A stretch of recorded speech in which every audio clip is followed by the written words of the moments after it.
Wow. Well, hey, if I haven't met you, my name's Tim. If you can believe this church hired me twice to be a pastor.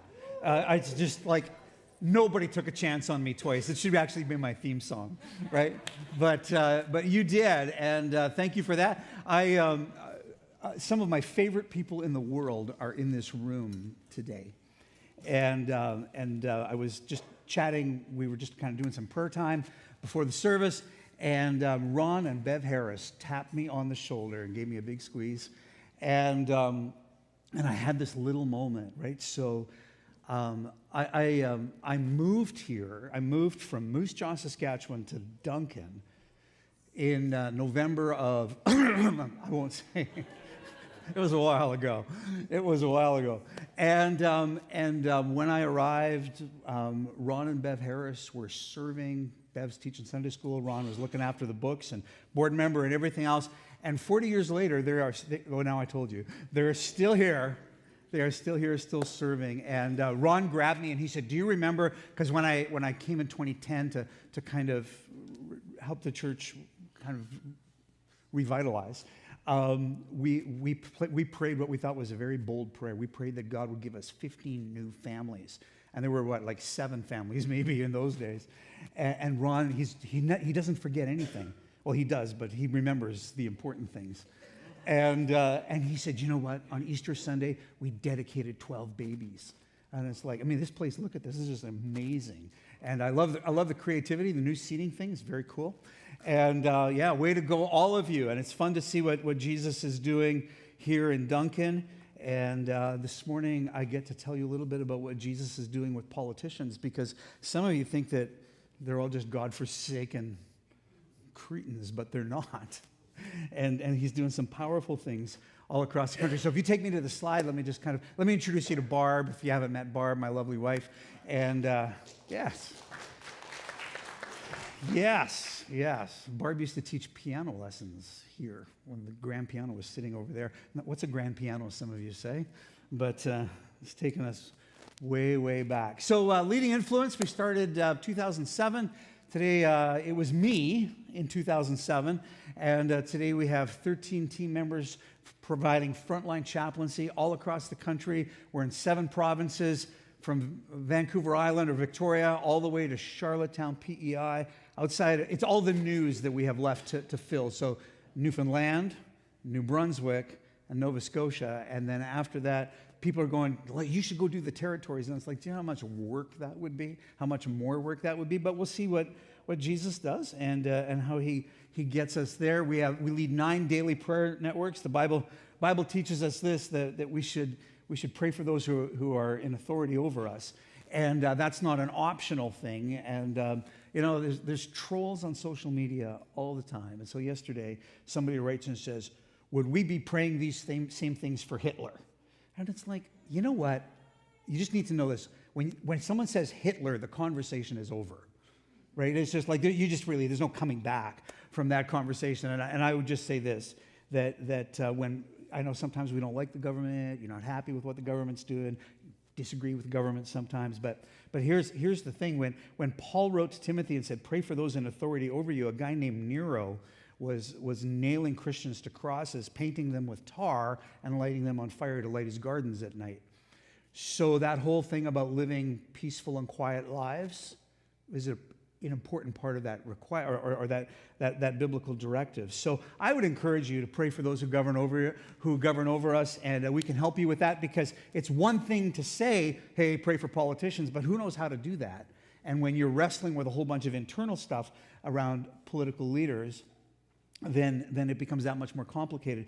So every Monday to Friday, we post prayers for BC politicians and Canadian politicians. You can find that at Pray BC and Pray Canada. If you want to follow on social, you can sign up on our website and talk to you about that later.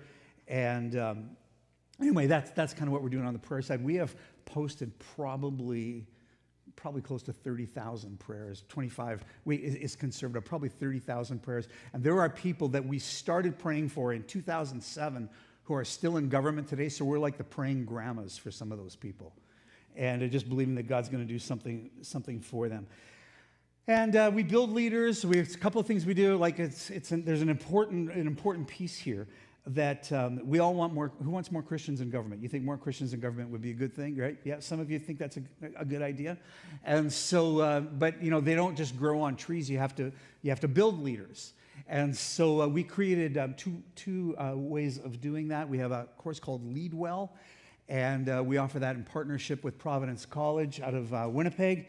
And listen, next year, a year from now, are civic elections. So if you're thinking you want to run for, civic government like town council or maybe more importantly, school board, now's the time to get ready to do that. Don't leave it until next August and go, oh, what the heck, I'll just throw my name in and see what happens. We need good and godly people in those places, and we can help you prepare yourself to be a leader within that context. And we might even be able to help you figure out how to win an election. So if you want to be a part of that, LeadWell is a good thing for you, and really seriously consider that. And if you're here and you're either a school teacher or you have young students in your home, grade 11 and 12, who think that maybe they're interested in politics and you want to help them chart a course, I've got some brochures on the table out front. I've got brochures for LeadWell, and I've got something called the Youth Leadership Summit.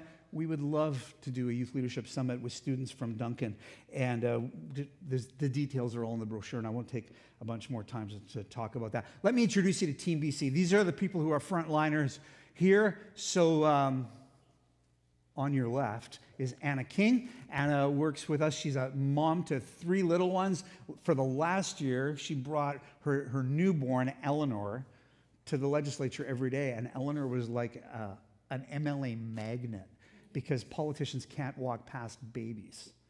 They have to stop and say hello to the baby.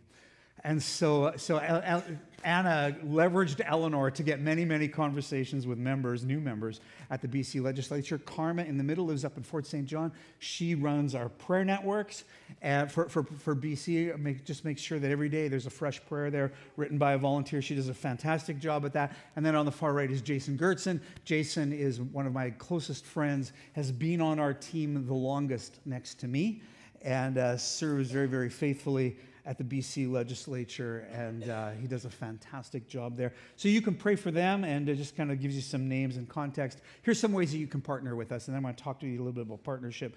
You can pray for us because we serve in a very interesting environment.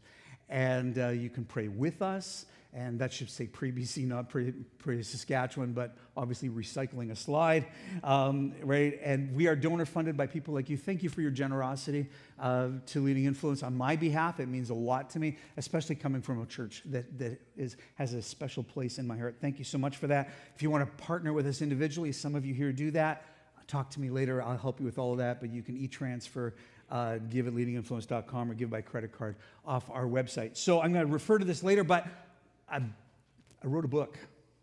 I'm shocked that I wrote a book. Somebody said, have you read it? It's like, yes, I read it for all of the 35,000 words multiple times, but I haven't read it since I got it back because now I want to write a new book.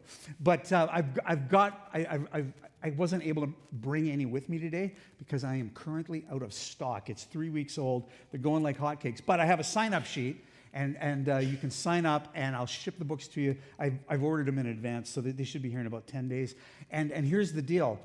Buy a book, and also 25% of my profit into the Dominican thing. Ooh, right? Because I think that's like a win-win. Everybody's winning. So buy books, buy lots of books. And that helps me, that helps you, and everything else. So I don't know if this has ever happened to you. Anybody here, would you ever admit to being hangry? Anybody ever been hangry? Right? Hangry brings out the worst in me. It brings out the most erratic behavior. Last week, I didn't actually get hangry. Well, I kind of did a little bit. I worked through lunch, and I was out on some errands. I was kind of going to finish some things off. It's like, oh, I'm going to vacuum the car before I go home. So I go to one car wash, and the vacuum cleaner, the head is off it. It's like, bah! So I leave that, and I go to another car wash. It's apparently Canada's, in Colwood, it's Canada's longest car wash. It's one of these drive-through things. And I was like, oh, I'm going to go there. And then and they have, are you ready for this? 20 vacuum cleaners. It's like this place is brand new. 20 vacuums, right? 4 of them work. Right? Like they've been open for like 3 months. 4 of them work. And so my hanger is starting to rise a little bit. But then I kind of, and it's just, but we just get irrational. And it's like, whatever it is, it's like you skip lunch, get stuck in traffic, you wait too long at a restaurant, your stomach growls, and after a while you think like the world owes you a sandwich, right? Like it's just kind of, you lose complete perspective. And there is this moment in the scriptures. There is this hangry moment in the scriptures. And if you frame it within that context, it starts to make more sense than it does when you just read it. It's a story of Jacob and Esau out of Genesis chapter 25. And so it's here's the backstory. Esau is out hunting. Jacob is at home. And they're twins. And there's some sibling rivalry that's going on here. And Esau has been out hunting. Now, if you read in between the lines in the story, you'll know this. Esau got skunked. He didn't kill anything. Because if he'd killed anything, he wouldn't have been in the condition that he was in. So he's home, he's skunked, he's hangry, he's tired. And the passage goes like this. That one day, when Jacob was cooking some stew, Esau arrives home from the wilderness, exhausted and hungry. By wilderness, it means Port Renfrew. Okay? Right. Esau said to Jacob, I'm starved. Right? Because when you're hangry, all the drama comes out. Right? All the drama comes out when we're hangry. I'm starved. Give me some of that red stew. This is how Esau got his other name, Edom, which means red. Well, all right, Jacob replied, but trade me your rights as the firstborn son. Trade me your rights as the firstborn son. So that's a big deal because as the firstborn, as the eldest, Esau has everything coming to him. He gets all of the inheritance. He's the 2IC. He's the second in command in the family. He's his dad's right hand. He has all the privilege, all of the benefits. Everything is coming to him. But Esau is so hungry. He's so hangry. He goes, look. And one of our kids was like this. I'm dying of starvation. I'm dying, said Esau. What good is my birthright to me now? So hit pause for a moment. There's this interesting moment in the scriptures in Genesis 25, in the birth story of Jacob and Esau. And it says that Esau was born first, but that Jacob was grasping his heel as he was delivered. So like all the time in the womb, there's already this competitive thing going on. And he's grasping and grasping and grasping. And here in this moment, Jacob sees his moment. Jacob sees his opportunity. And so he says, okay, I'll give you some stew. But first, you have to sell me your birthright. Credit to Jacob. Opportunity knocked and he saw it. Right? You have to give me your birthright. So first you must swear that your birthright is mine. So Esau swears an oath, thereby selling all his rights as the firstborn to his brother Jacob. Then Jacob gave Esau some bread and lentil stew. There's not even any meat in the stew. So I preached this message in Saskatoon a few weeks ago, and I was chatting with Barb on the way out to where I was going for the Sunday night service, and she said, I said, can you believe it? It was vegetarian stew. And she said, you can't make a big deal of that because there might be vegetarians in the room tonight. And it's like, this is Warman, Saskatchewan. It's like, this is a town of meat eaters. And if you're here today and you're a vegetarian, I apologize, but there's no way on God's green earth that I would ever sell anything for a bowl of vegetarian stew. Never, ever, ever, ever. In fact, when we came in 2010 and we were transitioning the church, we did this, 20 days, 30-day fast, and it was like, I chose to give up meat of all things. And so we went to this little restaurant in Victoria, or in Langford, and we're out for dinner. And I don't know, like when I fast, like I can smell everything, like really smell everything.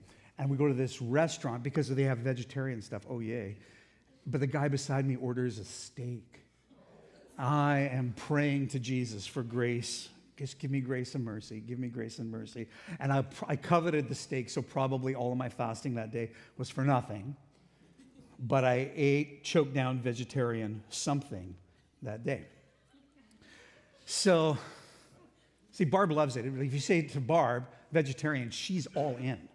I, on the other hand, if it didn't eat grass, I'm probably not interested. So Esau makes the deal. Esau loses everything. He loses his inheritance, his authority, his privilege, all for a bowl of lentil stew.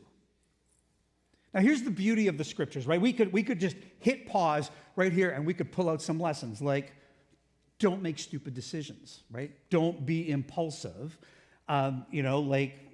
Think before you act, weigh the consequences of your actions, all kinds of easy lessons here. But Esau's story here is about more than just self-control. Esau's story in this moment, it's a mirror. And it shows us what happens when we let temporary desires outweigh eternal values.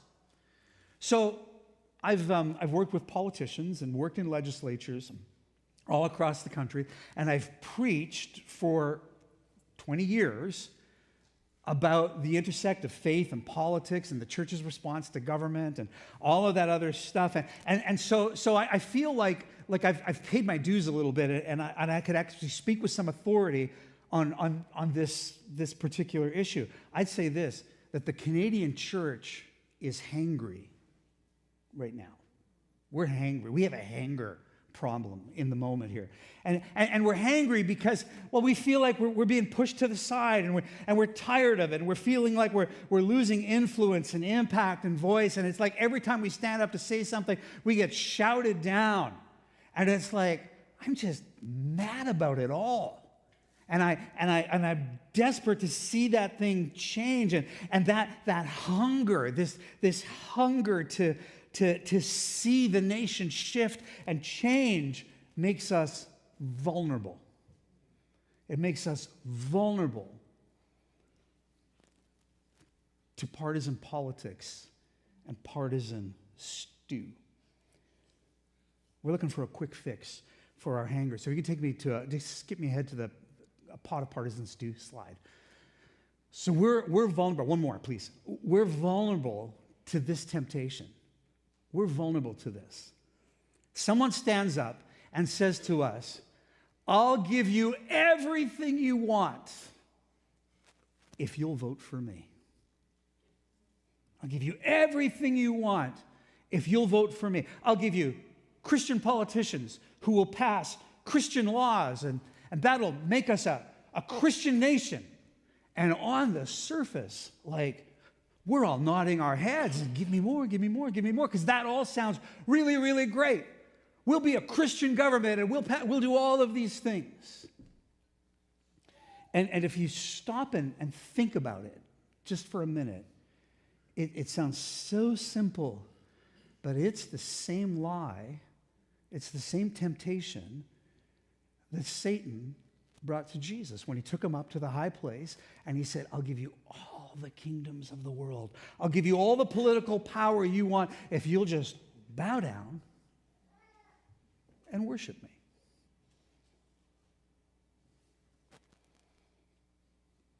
It's the same temptation. It's the same lie. It's the same game being played. Now, I absolutely believe in political engagement. I absolutely believe in political engagement. And when I talk about this in churches all across the country, I don't mention Duncan by name, but I talk about you. Because when I came here, the church was full of people who cut trees down, turned them into lumber, turned them into paper. They had a particular political allegiance that looked fairly orange. And then as time has gone on and I've watched the morphing of the church, it's like, well, now you're all green. And you're hugging trees and you're eating organic, whatever it might be. And the whole culture of the church has changed. And I think that's a wonderful thing. Whether you be orange or red or blue or green in your political preference, none of that really matters because Jesus there's a slice of the kingdom in all of those particular colors and ideologies. There's a slice of the kingdom that's there. But here's the reality, is that while I fully believe in political engagement, buy a membership, work on a campaign, meet interesting people, use your influence, whatever it might be, do all of that, but don't think for a second that the grand solution to the nation, for the nation, is in the color of the party that you choose. Right? Only Jesus is the solution for the nation. Right? The only hope for the world is the local church. It's the local church. It's in the local church. It's in the people of God. So what happens when we sell our soul to a political ideology and it's like, I'm all in on this? When we do that, we lose all of our credibility. Now, I really want to go visit America again, so I want to be careful about what I say. But if you look to our friends, our cousins in the South, and you see the impact of the choice of the American church, the evangelical church in America, you see the consequences of their decisions there playing out, not just in their nation, but globally all around the world. You go, yeah, that's going to be a problem down the road.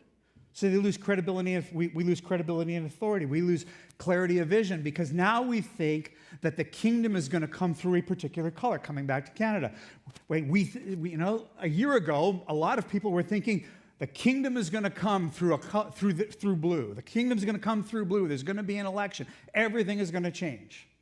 And I was like, well, Jesus apparently had another plan. The other thing that happens when we sell our soul to a political ideology is we lose our prophetic voice and place. But people talk about speaking truth to power, and that's an important thing. But honestly, in our nation, it needs to be the church who understands truth, speaking truth to power. It needs to be the church. And we can't do that when we sell our prophetic anointing to a political ideology. We become the salt that has lost its saltiness. So, doing what I do, I hear the fallout of this, the impact of selling our soul to a political ideology. So I'm preaching in it's kind of funny, I'm preaching at a church in Alberta this summer. And I meet a guy, a nice guy, really a friendly guy, and he goes, I understand you work with politicians. I said, yeah, I do. And he says, well, I'll just tell you up front, I hate the blank. And he's from Alberta, so you can guess who that might be, right? And then last Saturday night at our book launch, in Victoria, there's a lady who's there, and she lived in Lethbridge, Alberta, and she goes, well, I hate the current government.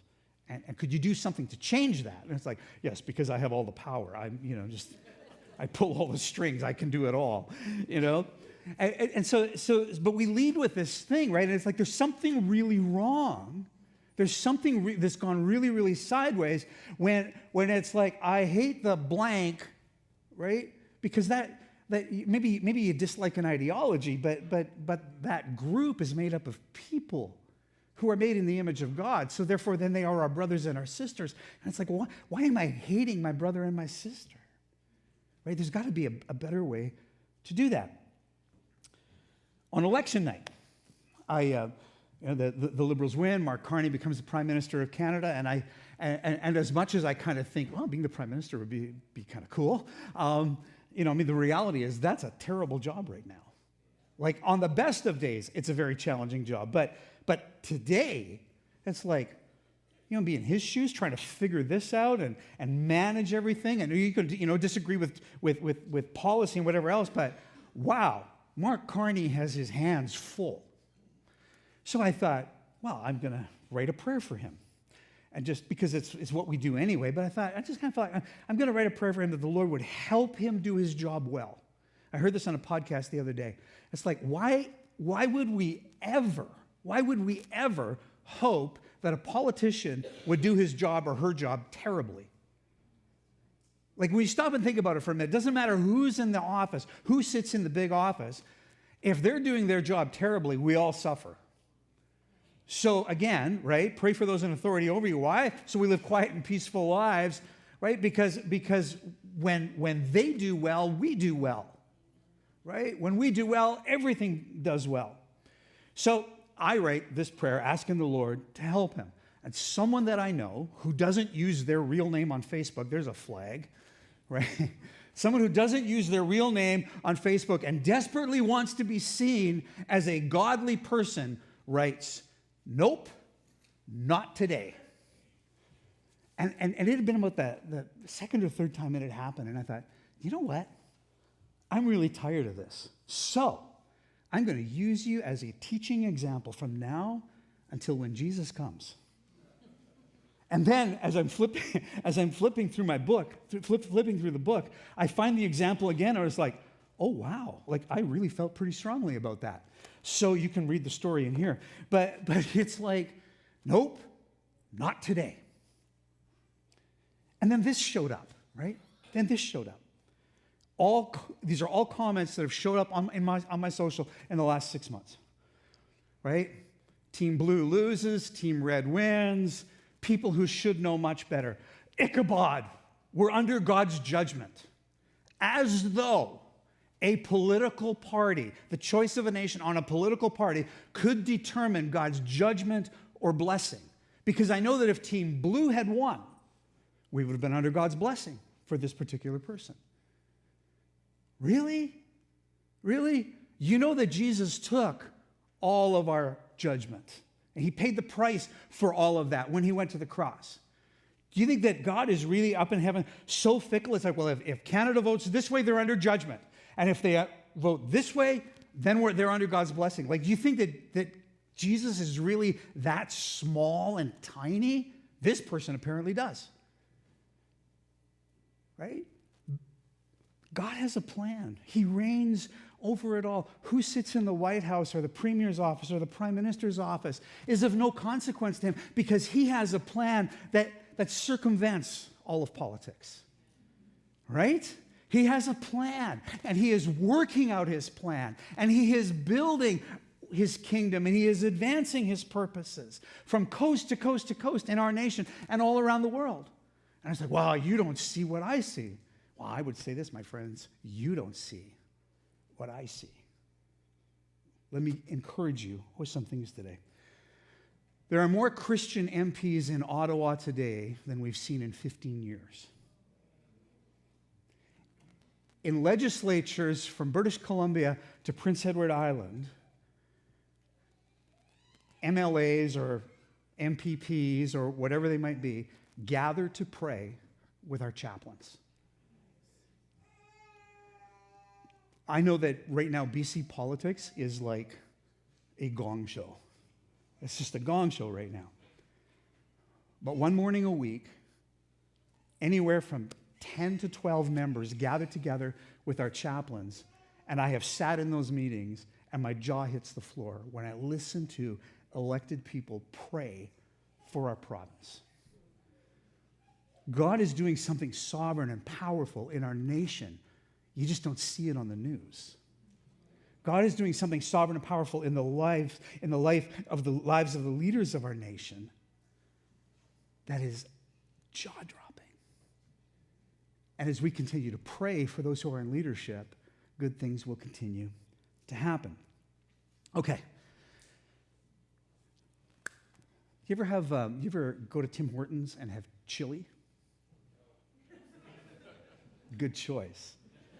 Good choice. See, here's the thing. I have in desperate moments gone to Tim Hortons and eaten chili. And I can tell you that enough Tim Hortons chili creates digestive situations. And let's put it that way, right? And I'd say this, the partisan stew gives you spiritual indigestion.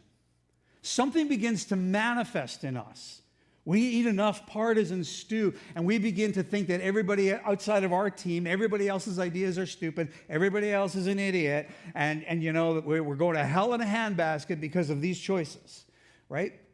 All of that, this partisan stew thing, it creates something in us. It creates cynicism and sarcasm and resentment and hatred and rebellion. All takes root. I'm not praying for those people. I am not praying for those people. It's like, I think you should rethink that, right?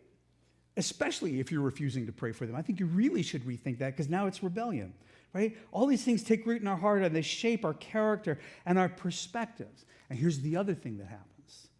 Partisan stew makes you yearn for more. More Fox News, more Fox News, more Fox News, more Rebel TV, more Rebel TV, more Rebel TV, more whoever, more podcast, more whoever it might be. More stew, more stew, more stew. And the more stew we eat, the less we look like Jesus. It's awful. It's painful. It's like, oh. So here's the thing. The difference between us and Esau today is that we can reclaim our birthright, right? The difference between us and Esau is Esau just inhaled the stew, it was over, and off he goes, never thought twice about what he had just done. We, on the other hand, can hit pause, repent, ask for forgiveness, and return to our calling. Return to our calling. Well, what's our calling? Well, our calling is not to rule. Right? The idea of Christian nationalism, that we're gonna create a Christian nation, we're gonna pass Christian laws, and everybody's gonna act Christian. That's like not the plan. The plan to make the nation Christian is not to pass Christian laws. The plan to make the nation Christian is to make more disciples. It's always been the plan. It will always ever be the plan. Not to rule, but to serve. Not to rule, but to serve. Not to dominate, but to demonstrate Christ's love. Not to shout louder, but to show up differently. It's a big, big change. It's a big, big change. And so I would rant and rave and kind of go back and forth with some of the people on our team about God, what do we do with this? How do we resource the Canadian church to kind of move out of this dynamic where our hope is in a political ideology and we're all bent out of shape about what's happening politically? How do we somehow find a way to make this better? And then the Lord began to speak to me and said, well, you could finish that book that you started. And so I knuckled down to finish Towards a Better Canada this fall. And so here's the vision behind the book, is to inspire a national movement of bridge builders, transforming Canada one positive relationship at a time. And so the grand plan is to catch the vision in the heart of the book, and then to replicate that all across the nation. We bring groups of people together to collaborate, share best practices, share vision and passion, pray together, and seek what God is doing through this. Because I believe Canada's best days are ahead of us. Somebody, because we've got a website and we're on Facebook, one thing and another. Somebody writes, I've been alive for 80 years and watched this country go backwards. What a waste of time to write this book. And it's like, buddy, read the book. Don't wait for the movie. Read the book. Read the book. I don't think he will, and I just hit hide. Right? It's the power of the option. Hit hide. Right? Here's the thing. Canada doesn't need an angry partisan church. Canada needs something more than a church that is polarized. Canada needs somebody who's going to build bridges between factions. Canada needs a people that are going to bring healing to division by building bridges. Canada needs a spark, something that will spark a spiritual and civic renewal through acts of service and kindness. Thinking with a kingdom heart versus a partisan heart. And so we can choose differently than Esau. We can say, no thanks. I'm not going to trade what is eternal for what's easy. We can hit pause and remember who we are. We can remember whose we are, who we belong to, and what he has called us to. We can hit pause and reclaim our inheritance. So here's my invitation to you today. Let's live out our birthright. Let's live out our inheritance. And together, let's move towards a better Canada. Pray with me, would you? God, in our anthem, we sing. At every hockey game, at every event we go to, we sing, God, keep our land glorious and free. And we know that ultimately you are able to do anything and everything. But we also know that you invite us to participate in keeping our land glorious and free. And we know that the culture screams and the culture wants to fight and the voices all around us want to fight and it's gloom and doom and everywhere else. But we think back as we flip through the Old Testament and we think back to people like Joshua and Caleb. We flip back to people like Gideon. And we look at how you used them when it felt like the odds were all against them to bring hope and purpose and destiny to a nation. And our prayer this morning as the people of God called Duncan Pentecostal Church is that you would help us to be those people in our city, in this valley, for the sake of the nation, but mostly for the sake of your name. And we pray it in the mighty and powerful name of Jesus. And everybody said, Amen. Hey, thanks for being here today and hanging out with me. I'm going to get to the table, and then you can come by and buy books, and we'll fund something down in the Dominican. Blessings on you. Have a great week.